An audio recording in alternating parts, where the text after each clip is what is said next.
في هذا المشهد أمام الجميع هنا في الجوهرة المشعة وسط هذا المدرج العالمي اللي لا يمكن أن تشاهده إلا مع أندية عالمية. والاتحاد في هذه الليلة العميد العالمي الذي يستعد للمشاركة جديدة في بطولة كأس العالم للأندية.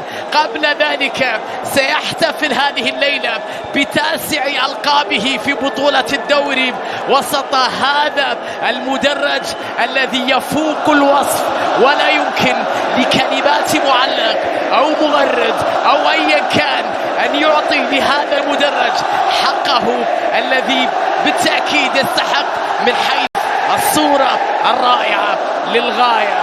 جمهور الاتحاد، يوم الاتحاد، لون الاتحاد، روح الاتحاد في هذا المساء يوم التتويج.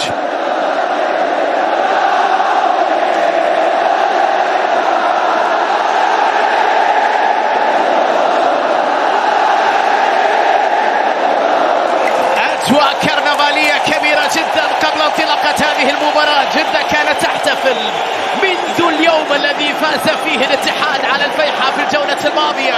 كل الأنظار كانت إلى هذه المباراة الأخيرة، كيف يمكن